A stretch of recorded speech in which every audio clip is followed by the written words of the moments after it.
Okay, let's continue. In letter B now, so you're given 2x cubed y minus 3x squared y squared. Okay, for the value of x equals -1 and y equals 3.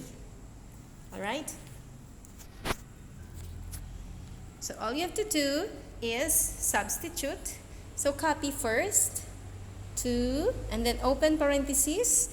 Instead of writing x cubed, you write your x is -1, so -1, and then close and then raise it to the third power, just as your x here. Your x here is raised to the third power, right? X cubed. So this is the x and then cubed. And instead of writing y, your y is 3, so you write 3 minus 3, open parentheses. Always remember the operation in between is multiplication. As long as you don't see minus or plus, the operation between the number and the variable or between the two variables is multiplication.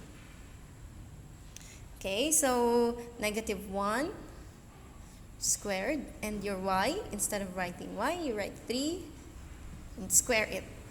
Okay, make sure that you copied correctly, especially your exponent. So that's 2, double check, x, this is your x raised to the third power, this is your y, minus 3, and then x, which is -1 squared, y squared is 3 squared.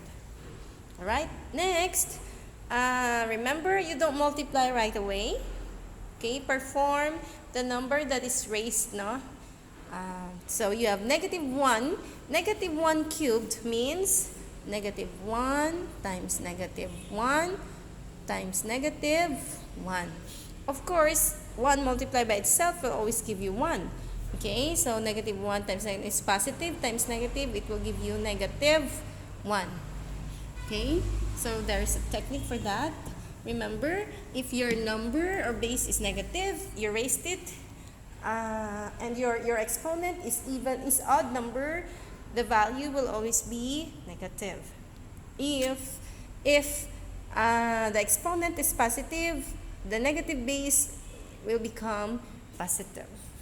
If the exponent is even, if the exponent is odd, then it is negative. Okay, so let's answer now. Copy the 2 times -1 and then times 3 minus 3. Your 1 now, -1 becomes positive. And then 3 squared will give you 9. Correct? Now you can multiply all of them. 2 times 3 is 6 times -1 is -6 minus, so 3 times 9 is 27. Alright, and it's positive. So now that it's subtraction, you change the sign, that becomes plus, this becomes negative. So negative plus negative will give you negative. Just copy the sign and add. Correct? The answer now is 6 and 27 when added will give you 33. But the sign is negative. Encircle the final answer. Alright?